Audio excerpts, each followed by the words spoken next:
Hello dear student, welcome back on online platform of Crotian Nursing Academy. Myself Bharti Chaudhary. बच्चों last class में हमने पढ़ा था एएनसी विजिट के बारे में। एंटीनेटल केयर का कंप्लीट जो डिस्क्रिप्शन था वो हमने प्रीवियस क्लास में कंप्लीट किया। इस क्लास में बच्चों हम पढ़ेंगे पीएनसी बोले तो पोस्ट नेटल केयर, ठीक है, या पोस्टपार्टम केयर या पोस्ट नेटल केयर। तो बच्चों सबसे पहले अपन को ये पता होना चाहिए कि पोस्ट नेटल केयर होता क्या है, यानी कि पीएनसी होती क्या है। तो देखिए students, after delivery care of both mother and child is known as PNC, यानी कि पोस्ट नेटल केयर। क्या बोलेंगे बच्चों? पीएनसी किसको बोलेंगे? यानी कि आफ्टर डिलीवरी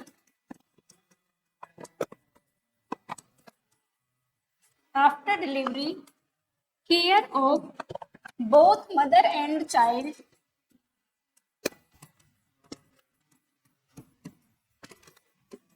till कब तक? till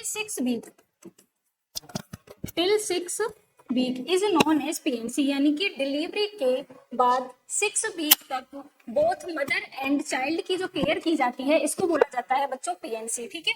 अब पीएनसी के अकॉर्डिंग बात करते हैं तो उसके लिए सबसे पहले हमको ये पता होना चाहिए कि जो पोस्टपार्टम पीरियड होता है उनको किस तरीके से डिवाइड किया जाता है, ठीक है बच्चों। तो देखो पोस्टपार्टम पीरियड होता है बच्चों, जो पोस्टपार्टम पीरियड होता है उनको 3 टाइप में डिवाइड किया जाता है। सबसे फर्स्ट होता है बच्चों इमीडिएट पोस्टपार्टम। फर्स्ट कौन सा होता है बच्चों? Immediate postpartum. सेकंड होता है बच्चों अर्ली पोस्टपार्टम एंड थर्ड होता है लेट पोस्टपार्टम। इमीडिएट पोस्टपार्टम में क्या होता है? After delivery within 24 hour का जो पीरियड होता है इसको बोला जाता है बच्चों इमीडिएट पोस्टपार्टम। क्या बोला जाता है इमीडिएट पोस्टपार्टम को? आफ्टर डिलीवरी, रिपीट कीजिए बच्चों मेरे साथ, after delivery within 24 hour का जो पीरियड होता है इसको बोला जाता है इमीडिएट पोस्टपार्टम। अर्ली पोस्टपार्टम किसको बोला जाता है? आफ्टर डिलीवरी 24 आवर्स से लेके बच्चों 1 वीक तक का जो टाइम ड्यूरेशन होता है इसको बोला जाता है अर्ली पोस्टपार्टम। क्या बोला जाता है बच्चों? 24 आवर्स से लेके 1 वीक तक का ये टाइम पीरियड होता है इसको बोला जाता है अर्ली पोस्टपार्टम। लास्ट आता है बच्चों लेट पोस्टपार्टम। तो 1 वीक से लेके 6 वीक तक का ये जो टाइम होता है इसको बोला जाता है बच्चों लेट पोस्टपार्टम, ठीक है। तो पोस्टपार्टम को और पोस्टपार्टम का ही दूसरा नाम होता है बच्चों प्रूप्रियम पीरियड। तो इसको डिवाइड किया जाता है 3 पार्ट में। सबसे फर्स्ट है इमीडिएट पोस्टपार्टम, रिपीट कीजिए मेरे साथ। सबसे फर्स्ट है immediate postpartum after delivery within 24 hour का जो टाइम पीरियड होता है this is known as immediate postpartum. Second one is early postpartum after delivery 24 hours से लेके 1 वीक तक का टाइम पीरियड क्या बोला जाता है? अर्ली पोस्टपार्टम बोला जाता है। एंड थर्ड होता है बच्चों लेट पोस्टपार्टम, यानी कि आफ्टर डिलीवरी 1 वीक से लेके 6 वीक तक का जो टाइम पीरियड होता है इसको बोला जाता है लेट पोस्टपार्टम, ठीक है बच्चों। तो यहाँ पे क्लियर हो गया होगा आपका कि पोस्टपार्टम पीरियड आखिर है क्या। अब इस पोस्टपार्टम पीरियड में जो केयर की जाती है यानी कि इमीडिएट, अर्ली और लेट, इन तीनों पोस्टपार्टम पीरियड में जो केयर की जाती है मदर की एंड न्यू बॉर्न चाइल्ड की this is known as PNC, यानी कि पोस्ट नेटल केयर। अब बच्चों गवर्नमेंट ऑफ इंडिया के अकॉर्डिंग, किसके अकॉर्डिंग? गवर्नमेंट ऑफ इंडिया के अकॉर्डिंग जो पीएनसी की विजिट होती है वो कितनी विजिट को अप्रूव किया गया है गवर्नमेंट ऑफ इंडिया के द्वारा? 4 विजिट। सबसे फर्स्ट विजिट जो होती है बच्चों वो डे 1 आफ्टर डिलीवरी होती है। एक मिनट, सबसे फर्स्ट जो होती है डे 1 आफ्टर डिलीवरी होती है।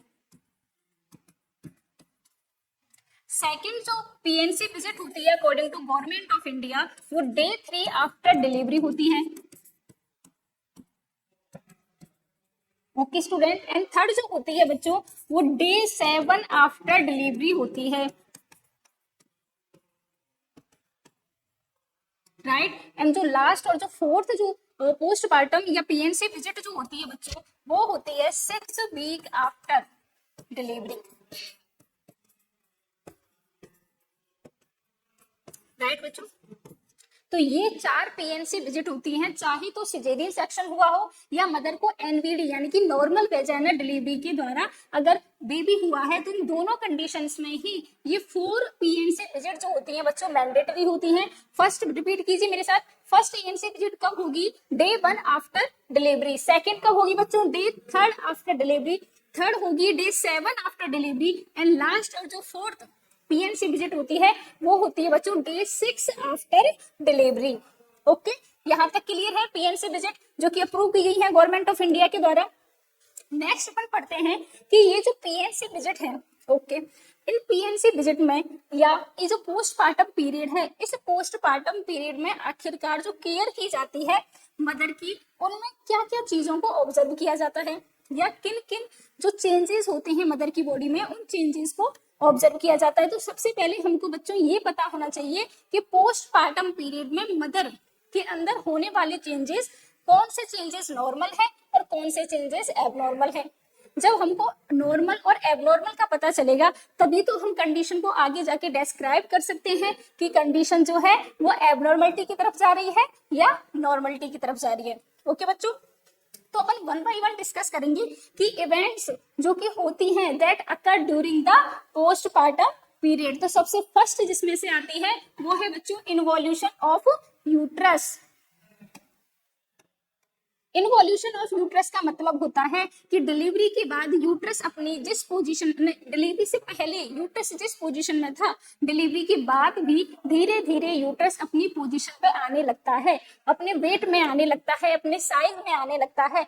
इस प्रोसेस को ही बोला जाता है बच्चों क्या? Involution of uterus. ठीक है, तो देखिए uterus immediately after delivery uterus की पोजीशन, यूट्रस की कंडीशन क्या होती है ये देखिए। सबसे पहले इमीडिएटली आफ्टर डिलीवरी यूट्रस की जो पोजीशन होती है बच्चों वो eight the level of umbilicus होती है। कहाँ होती है? अम्लाइकस के लेवल पे होती है immediately after delivery. Second point आता है इसमें कि साइज कितना होता है। इमीडिएटली आफ्टर डिलीवरी यूट्रस का साइज जो होता है वो 22 वीक प्रेग्नेंट फीमेल के यूट्रस के समान होता है। ओके, थर्ड पॉइंट आता है कि वेट ऑफ यूट्रस कितना होता है। नॉर्मली वेट ऑफ यूट्रस कितना होता है बताइए? 18 ग्राम के समथिंग होता है, लेकिन इमीडिएटली आफ्टर डिलीवरी जो वेट ऑफ यूट्रस होता है बच्चों वो केवल और केवल कितना होता है? 1 kg के इक्वल होता है। ठीक है, ये तो कंडीशन हो गई इमीडिएटली आफ्टर डिलीवरी की। अब बात करते हैं कि आफ्टर 1 वीक, 1 वीक के बाद यूट्रस का जो वेट होता है बच्चों वो कितना रह जाता है? 500 ग्राम। इमीडिएटली आफ्टर डिलीवरी कितना था? 1 kg, और 1 वीक के बाद कितना रह जाता है? 500 ग्राम। ठीक है, अब ये वेट क्या होगा? धीरे धीरे कम होगा। सेकेंड वीक पे कितना रह जाता है? 300 ग्राम। 3 से 5 वीक पे जो यूट्रस का वेट है वो मात्र रह जाता है 100 ग्राम। और एट द 6 वीक या at the end of postpartum period uterus का वेट जो है वो बिल्कुल नॉर्मल कंडीशन में आ जाता है, जो कि कितना होता है students? 18 gram. Right, height of uterus जो डिसेंड करती है, जो कि अपन ने बात किया था कि इमीडिएटली आफ्टर डिलीवरी यूट्रस की हाइट जो होती है वो 22 वीक ऑफ प्रेग्नेंट फीमेल के यूट्रस की इक्वल होती है। राइट, और कहां पे होती है? At the level of umbilicus. कहां पे होती है बच्चों? Height at the level of umbilicus होती है। लेकिन धीरे धीरे यूट्रस का हाइट और यूट्रस का साइज जो है वो क्या करता है? डिक्रीज करता है। और किस रेट से डिक्रीज करता है? 1.25 सेंटीमीटर पर डे की रेट से इसकी हाइट क्या होती है? डिक्रीज होती है। इस प्रोसेस को ही बोला जाता है इन्वॉल्यूशन ऑफ यूट्रस। क्या बोला जाता है बच्चों? इनकी यूट्रस की हाइट 1.25 सेंटीमीटर पर डे की रेट से जब डिक्रीज होती है तो इसी प्रोसेस को बोला जाता है इन्वॉल्यूशन ऑफ यूट्रस। ओके, यहाँ तक क्लियर है। नेक्स्ट अपन बात करते हैं after 10 to 12 days it lie at the level of pubic symphysis not palpable पर एब्डोमिनल एंड ओरिजिनल पोजीशन जो है यूट्रस वो ले लेता है 6 week after delivery. Immediately after delivery uterus कहाँ था बच्चों? इमीडिएटली आफ्टर डिलीवरी यूट्रस था at the level of umbilicus. धीरे धीरे हाइट कम होती है और आफ्टर 6 वीक यूट्रस जो है अपनी ओरिजिनल पोजीशन ले लेता है। इसी को क्या बोला जाता है? Involution of uterus. अब बात करते हैं सब इन्वोल्यूशन ऑफ यूट्रस क्या होता है। देखिए अपने बात की थी इन्वोल्यूशन की रेट कितनी थी 1.25 सेंटीमीटर पर डे, ठीक है, ये रेट थी इन्वोल्यूशन ऑफ यूट्रस की। लेकिन यूट्रस इस रेट से डिक्रीज ना होकर, यूट्रस की हाइट इस रेट से डिक्रीज ना होकर इससे कम रेट से डिक्रीज होती है, तो यह प्रोसेस बोली जाती है बच्चों सब इन्वोल्यूशन ऑफ यूट्रस। ओके, अब सब इन्वोल्यूशन ऑफ यूट्रस होने के दो रीजन हो सकते हैं, एक तो बच्चों इन्फेक्शन हो जाए और दूसरा कोई ना कोई प्लेसेंटल टिश्यू क्या हो जाए, रिटेन रह जाए। यानी कि प्लेसेंटा की डिलीवरी के बाद कुछ ना कुछ प्लेसेंटा का पार्ट यूट्रस में रिटेन रह जाए आफ्टर डिलीवरी, तो इसको बोलते हैं रिटेन प्लेसेंटल टिश्यू। और इसकी वजह से बच्चों पीपीएस होने के भी चांसेस होते हैं और साथ ही साथ सब इन्वोल्यूशन ऑफ यूट्रस होता है, ठीक है। अब इसका मैनेजमेंट कैसे करते हैं, तो जैसे ही पता चलता है कि हाँ मदर में सब इन्वोल्यूशन ऑफ यूट्रस के साइन एंड सिम्टम्स देखने को मिल रहे हैं या पीपीएच हो रहा है, तो उस कंडीशन में यूएससी करते हैं। यूएससी से पता चलता है, कंफर्म होता है कि हाँ कुछ ना कुछ प्लेसेंटा का पार्ट जो है अभी भी यूट्रस में बचा हुआ है, रिटेन है, तब उसको जेंटल क्यूरिटेज के थ्रू क्या करते हैं बच्चों, यूट्रस से बाहर इवैक्यूएट करते हैं, बाहर निकालते हैं। लेकिन यहाँ पे ध्यान देने वाली बात यह है कि जो क्यूरिटेज करते हैं वो कैसी करते हैं, जेंटल क्यूरिटेज करते हैं। अब यहाँ पे जेंटल वर्ड का यूज क्यों किया गया, क्योंकि बच्चों आफ्टर डिलीवरी यूट्रस जो होता है यानी कि पोस्टपार्टम पीरियड में, क्या बच्चों, पोस्टपार्टम पीरियड में यूट्रस जो होता है उसकी एंडोमेट्रियम बहुत ज्यादा सॉफ्ट होती है, ठीक है। एंडोमेट्रियम एंड मायोमेट्रियम की जो लेयर होती है कैसी होती है, बहुत ज्यादा सॉफ्ट होती है।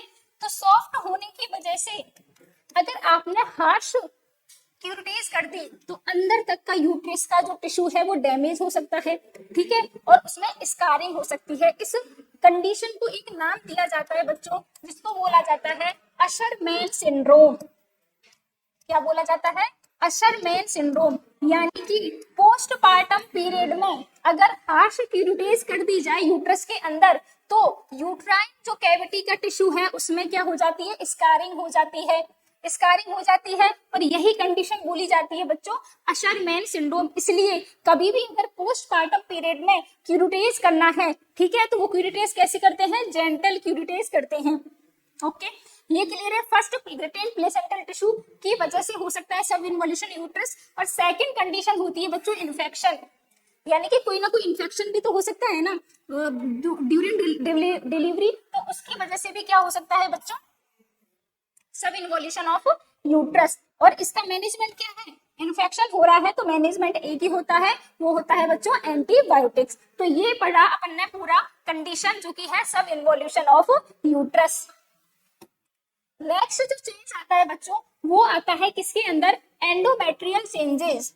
और यहाँ पे अपन ने लिखा है डेसिडुआ चेंजेस। डेसिडुआ क्यों बोला जाता है, क्योंकि बच्चों अपन को पता है कि जो प्रेग्नेंट एंडोमेट्रियम होती है उसी को बोला जाता है क्या, डेसिडुआ, ठीक है। तो डेसिडुआ के अंदर क्या क्या चेंजेस होते हैं ड्यूरिंग पोस्टपार्टम पीरियड। तो सबसे फर्स्ट आता है बच्चों जो एंडोमेट्रियम होती है उसकी दो लेयर होती है, डेसिडुआ की दो लेयर होती हैं, एक लेयर होती है बच्चों सुपरफिशियल लेयर और एक होती है डीप लेयर। जो बच्चों सुपरफिशियल लेयर होती है वो after delivery due to low progesterone level क्या हो जाती है, शेड हो जाती है completely as a form of blood बाहर निकल जाती है, ठीक है, ड्यूरिंग पोस्टपार्टम पीरियड। और ये किस रूप में शेड होती है, लोचिया के रूप में शेड होती है। कौन सी लेयर, सुपरफिशियल लेयर। लेकिन बच्चों जो डीप लेयर होती है, डीप लेयर जो है वो कंप्लीट रीजनरेट करना स्टार्ट करती है। रीजनरेट करना स्टार्ट कैसे करती है, स्टार्ट होती है 7 डेज से रीजनरेट करना, और ये रीजनरेट कंप्लीट हो जाता है डीप लेयर का 10th डे पे, लेकिन केवल एक जगह को छोड़कर। वो कौन सी जगह कि एंडोमेट्रियम की डीप लेयर की वो वाली लोकेशन जहां पर प्लेसेंटा एंडोमेट्रियम से अटैच था, वो पोजीशन जो है वो लोकेशन को छोड़कर कंप्लीट जो डीप लेयर है वो क्या हो जाती है, रीजनरेट हो जाती है, रिस्टोर हो जाती है 16 डेज पर, केवल except the place where the placenta was attach. अब देखिए मोस्ट कॉमन साइट जो इन्फेक्शन का है वो भी यही लोकेशन है जहां पर प्लेसेंटा अटैच रहता है। साथ के साथ यह कंप्लीटली रीजनरेट कब होता है? 6 वीक आफ्टर डिलीवरी। यानी कि देखिए बात देखिए बच्चों कि एंडोमेट्रियम जो होती है उसकी दो लेयर होती है, superficial layer, deep layer. Superficial layer तो as a form of lochia completely shed out हो जाती है after delivery during the postpartum period. लेकिन जो डीप लेयर होती है बच्चों, डीप लेयर में कंप्लीटली जो डीप लेयर होती है वो रीजनरेट हो जाती है 16 डेज आफ्टर डिलीवरी, केवल किस लोकेशन को छोड़कर? जहां पर प्लेसेंटल टिश्यू अटैच था एंडोमेट्रियम में। और यह लोकेशन कंप्लीट कब रीजनरेट होती है? 6 वीक आफ्टर डिलीवरी। ओके बच्चों, तो ये चेंजेस आते हैं डेसिडुआ में। थर्ड चेंज आता है बच्चों लोचिया, कि लोचिया क्या होता है और लोचिया के दौरान क्या क्या कलर चेंजेस आते हैं लोचिया के सीक्रेशन में। देखिए postpartum shedding of decidua is known as lochia. साथ के साथ ये जो लोचिया की कंडीशन होती है वो कैसी होती है बच्चों? फिजियोलॉजिकल होती है, पैथोलॉजिकल नहीं होती। लोचिया जो होता है वो 15 to 21 डेज तक देखा जाता है। और इसकी पीएच जो होती है बच्चों कैसी होती है? एल्कलाइन पीएच होती है, एसिडिक पीएच नहीं होती। अगर लोचिया में ऑफेंसिव स्मेल आने लग जाए, ठीक है, लोचिया में वैसे तो स्मेल नहीं आती लेकिन बहुत ज्यादा ऑफेंसिव स्मेल आने लग जाए तो यह इंडिकेटर होता है किस चीज का? पुरपुरियल सेप्सिस का, यानी कि इन्फेक्शन हो चुका है। अगर स्मेल ऑफेंसिव स्मेल आती है लोचिया के अंदर। अब लोचिया में कुछ कलर कोडिंग होती है स्टूडेंट्स, कैसे? देखिए अपन ने आरएस पढ़ा है, आरएस जानते हो ना, लेकिन यहाँ पे आरएस नहीं होगा, यहाँ पे होगा आरएसए। यानी कि सबसे फर्स्ट जो होता है बच्चों वो लोचिया रूब्रा होता है, जो कि किस कलर का होता है? रेड इन कलर होता है।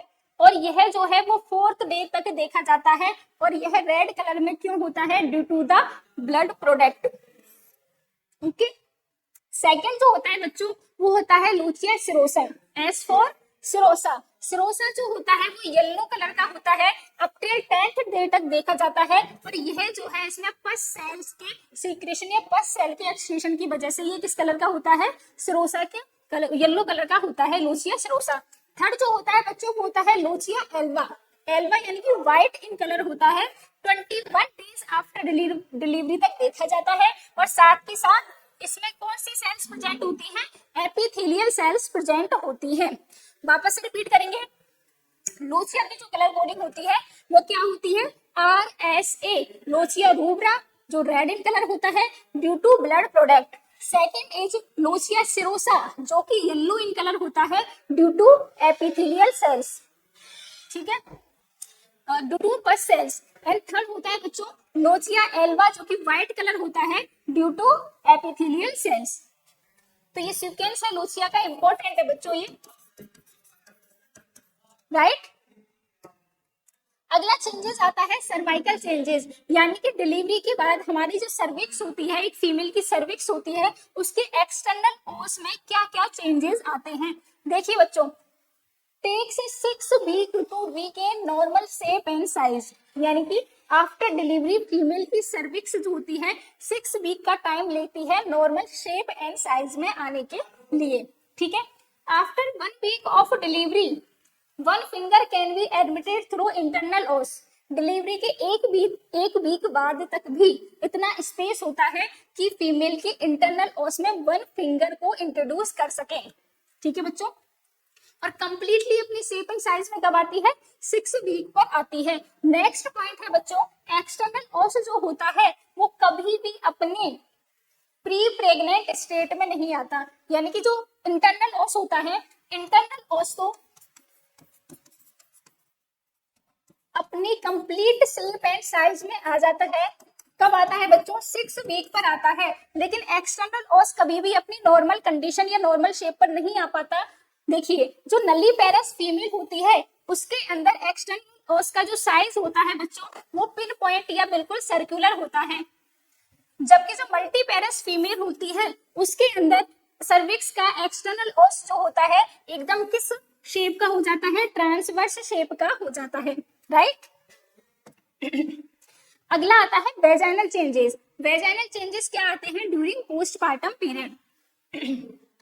तो देखिए वेजाइना के अंदर जो ल्यूकोसिटीज होती है वो 3 वीक पर होना स्टार्ट कर देती हैं। वेजाइना की जो इलास्टिसिटी होती है बच्चों, वो आफ्टर डिलीवरी कभी भी अपनी नॉर्मल कंडीशन यानी कि प्री प्रेग्नेंट स्टेज में नहीं आती है। इसलिए due to loss of elasticity vaginal prolapse होने के चांसेस होते हैं इन पोस्टपार्टम पीरियड या आफ्टर डिलीवरी।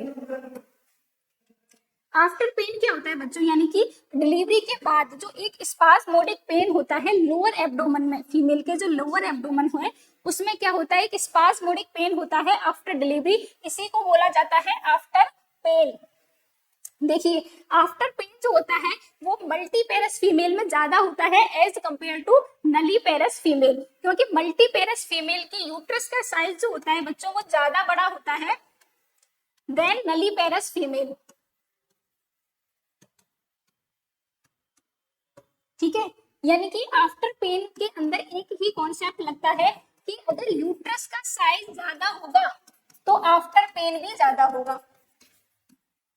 अब यहाँ पर जो कंडीशंस हैं बच्चों, इन सभी में यूट्रस का साइज इंक्रीज है तो आफ्टर पेन भी कैसा होगा, ज्यादा होगा। जैसे कि सबसे फर्स्ट आता है मल्टीपेरस फीमेल। मल्टीपेरस फीमेल में यूट्रस का साइज ज्यादा होता है एज कंपेयर टू नलीपेरस फीमेल, इसलिए आफ्टर पेन जो है वो भी ज्यादा होगा।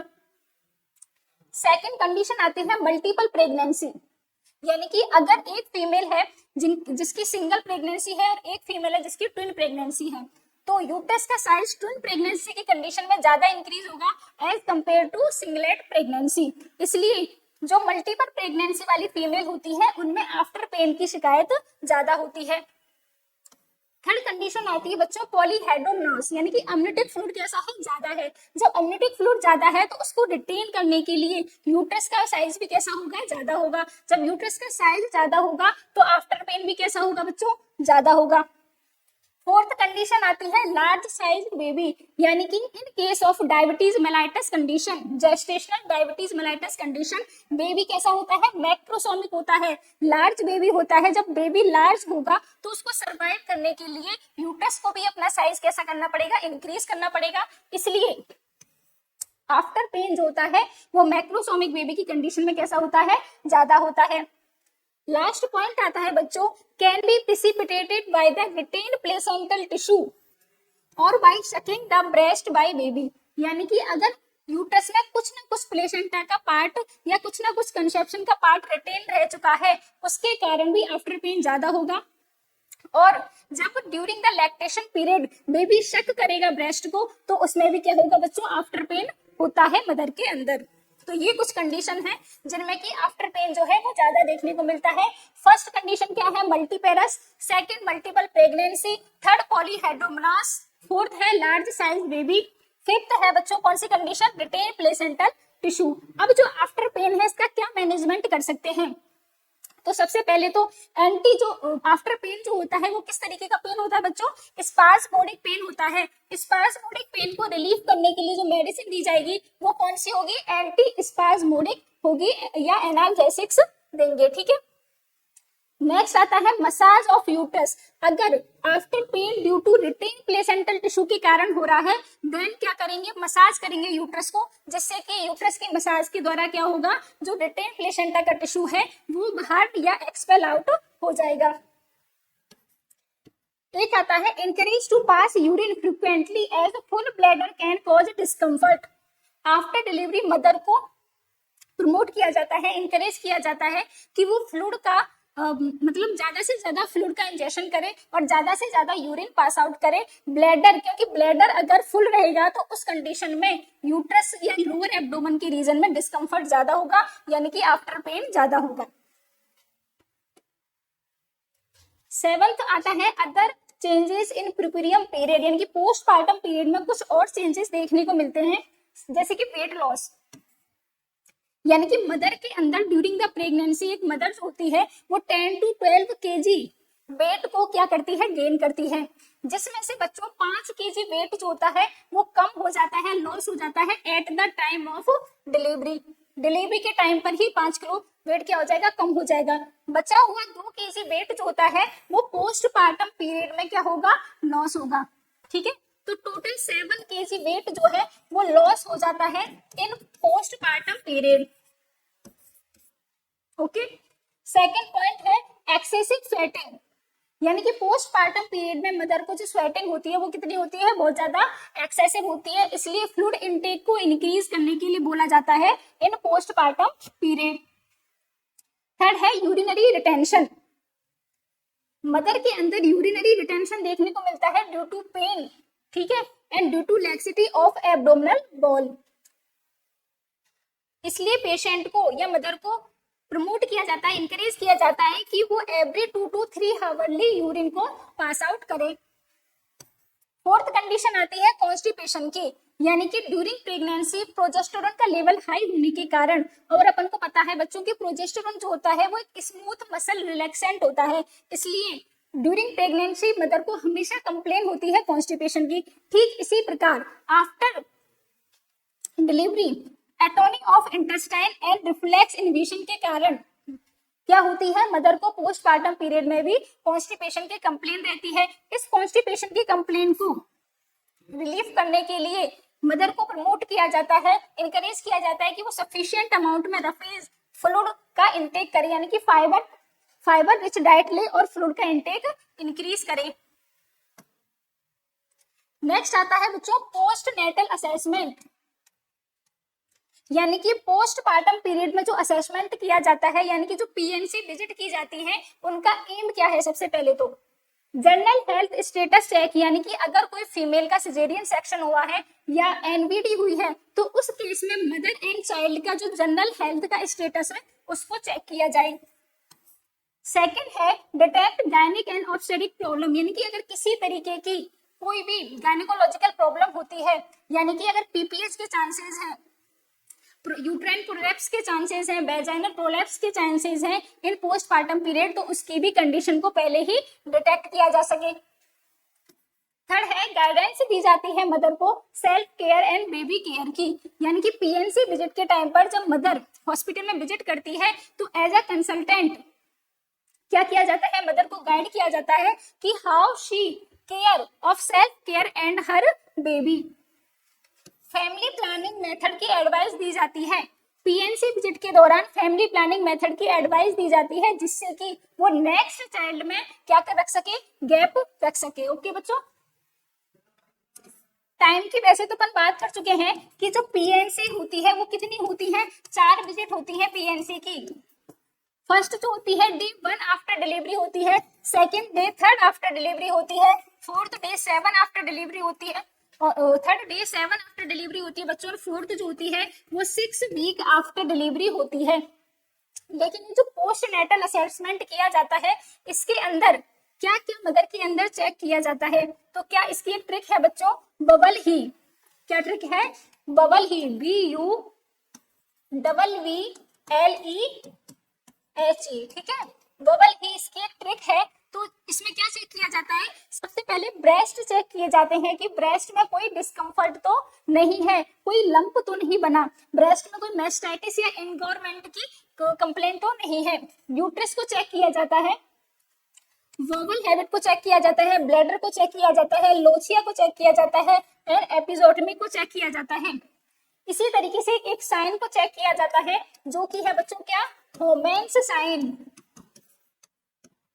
होमेन साइन क्या होता है, जब पोस्टपार्टम पीरियड में मदर के नी को क्या किया जाता है बच्चों, प्रेस किया जाता है, एंड ये जो उसका फुट होता है मदर का उसको क्या किया जाता है, डोर्सीफ्लेक्स किया जाता है। तो उस कंडीशन में अगर मदर की काफ मसल में डिस्कम्फर्ट होता है, पेन होता है, खिंचाव होता है, तो ये इंडिकेट करता है किसको, पॉजिटिव होमेन साइन को।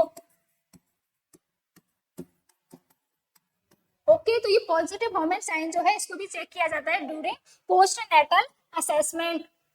तो सबसे फर्स्ट जो चेक किया जाता है वो है ब्रेस्ट में चेंजेस, ठीक है, ब्रेस्ट में चेंजेस जो होते हैं ड्यूरिंग पोस्टपार्टम पीरियड, या तो क्या हो जाए, मेस्टाइटिस हो सकती है या ब्रेस्ट इनगॉर्जमेंट हो सकती है, ठीक है। तो देखिए breast engorgement occur on 4th day in both breast feeding and non breast feeding female, यानी कि ब्रेस्ट इंगॉर्जमेंट जो होता है बच्चों वो एक टेम्परेरी कंडीशन होती है जो कि ड्यू टू किसकी वजह से होती है, मदर के द्वारा अगर बेबी को ब्रेस्ट फीड नहीं कराया जा रहा तो उस कंडीशन में ज्यादा मिल्क प्रोडक्शन की वजह से या फ्लूइड अक्यूमुलेट होने की वजह से जो ब्रेस्ट टिश्यू है उनमें क्या हो जाती है, स्वेलिंग हो जाती है। और ये कैसी कंडीशन होती है, टेम्परेरी कंडीशन होती है, इसी को बोला जाता है ब्रेस्ट एंगोर्जमेंट। लेकिन जो मैस्टाइटिस होती है वो एक क्रॉनिक कंडीशन होती है, जिसमें कि क्या होता है, मदर के ब्रेस्ट टिश्यू में इन्फेक्शन हो जाता है। उस कंडीशन को क्या बोलते हैं, मैस्टाइटिस बोलते हैं। अब अगर ब्रेस्ट इनगोर्जमेंट हो गया तो ब्रेस्ट की केयर कैसे की जाती है, सबसे फर्स्ट है अवॉइड निप्पल स्टिमुलेशन, यानी कि आफ्टर डिलीवरी अगर मदर के ब्रेस्ट इनगोर्जमेंट हो जाता है तो निप्पल स्टिमुलेशन को बिल्कुल अवॉइड किया जाता है। Wear tight fitting bra in the evening during sleeping, यानी कि निप्पल स्टिमुलेशन को अवॉइड करने के लिए टाइट फिटिंग ब्रा पहनी जाती है सोते टाइम भी।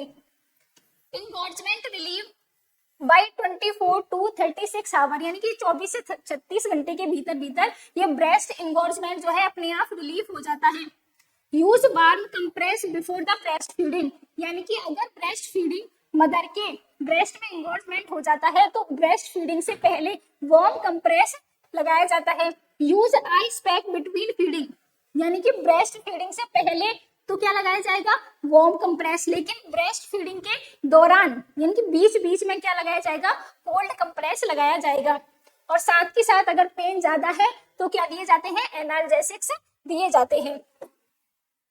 सेकेंड कंडीशन आती है बच्चों मैस्टाइटिस।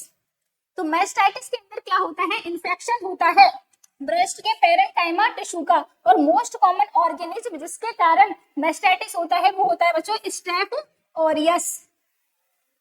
मोस्ट कॉमन सोर्स जो होता है इन्फेक्शन का मैस्टाइटिस के अंदर वो क्या होता है, बेबी जब ब्रेस्ट फीड करता है तो बेबी के नोज एंड माउथ से ये जो स्टेफ ऑरियस होता है वो मदर के ब्रेस्ट के टिश्यू के अंदर चला जाता है, जिसकी वजह से क्या होता है बच्चों, मैस्टाइटिस होता है। और मैस्टाइटिस जो होता है वो आफ्टर डिलीवरी 3 to 4 वीक तक इसके सिम्टम्स देखने को मिलते हैं। मैस्टाइटिस हमेशा दोनों ब्रेस्ट में नहीं होगा, यूनिलैटरल होगा, एक ही ब्रेस्ट में होगा, जबकि ब्रेस्ट इंगोर्जमेंट जो होता है बच्चों मोस्टली कैसा होता है, बाइलेटरल होता है।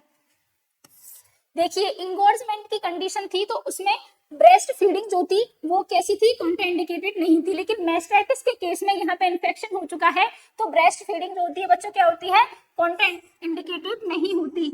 मैस्टाइटिस के भी केस में ब्रेस्ट फीडिंग कॉन्ट्राइंडिकेटेड नहीं होती है। पेशेंट क्या कंप्लेन करती है, पेशेंट एक तो पेन की कंप्लेंट करेगी और दूसरा इन्फेक्शन है, तो एज अ बॉडी की जो मैकेनिज्म है, डिफेंस मैकेनिज्म है, उसमें क्या होगा, फीवर भी देखने को मिलेगा। देखिए बच्चों ये जो कंडीशन है ये कंडीशन है मैस्टाइटिस की। मैस्टाइटिस की जो अर्ली कंडीशन होती है उसमें केवल स्वेलिंग प्लस रेडनेस देखने को मिलती है, लेकिन अगर यही कंडीशन लेट कंडीशन में कन्वर्ट होती है तो लास्ट में ब्रेस्ट के अंदर एब्सेस भी देखने को मिलती है, यानी कि ब्रेस्ट के अंदर क्या देखने को मिलेगी, एब्सेस, यानी कि पस का फॉर्मेशन हो जाएगा।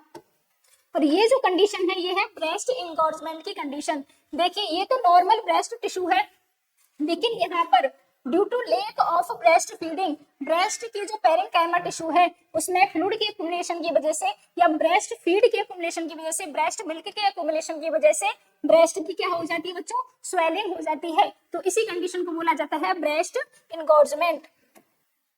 देखिए सबसे लास्ट में आता है emotional status of the patient, यानी कि पीएनसी के दौरान मदर की जो इमोशनल स्टेटस है उसको भी चेक किया जाता है और उसको क्या किया जाता है, इमोशनल सपोर्ट दिया जाता है। इमोशनल सपोर्ट देने के लिए क्या करेंगे, सबसे पहले मदर को इमोशनल सपोर्ट प्रोवाइड करेंगे। सेकंड, जितने भी फैमिली मेंबर्स हैं उन सभी को इंक्लूड करेंगे मदर एंड बेबी के केयर में, जिससे कि मदर को ऐसा नहीं लगे कि केवल वो ही अपने बेबी की केयर कर रही है, बल्कि जितने भी फैमिली मेंबर्स हैं वो सभी इंक्लूड होने चाहिए मदर की और बेबी की सेल्फ केयर में। नेक्स्ट आता है प्रमोट रूमिंग इन, यानी कि मदर और बेबी के बीच में अटैचमेंट को इंक्रीज करने के लिए रूमिंग इन की जो प्रोसेस होती है उसको क्या किया जाता है, प्रमोट किया जाता है। अब आता है बच्चों एक इंपॉर्टेंट क्वेश्चन आता है, हाउ टू असेस लोचिया। ठीक है, यानी कि हमको कैसे पता चलेगा कि लोचिया जो हो रहा है वो, हालांकि लोचिया फिजियोलॉजिकल होता है, लेकिन अगर लोचिया में जो ब्लड का लॉस हो रहा है उसका अमाउंट ज्यादा हो गया, ठीक है, तो ये अपन कैसे मतलब किस तरीके से अपन असेस करेंगे। देखिए लोचिया की कंडीशन में मदर से बोला जाता है कि वो अपने सैनिटरी जो नैपकिन्स है उनको क्या करे, संभाल के रखे और उनको असेस करे कि कहीं ज्यादा ब्लड लॉस तो नहीं हो रहा।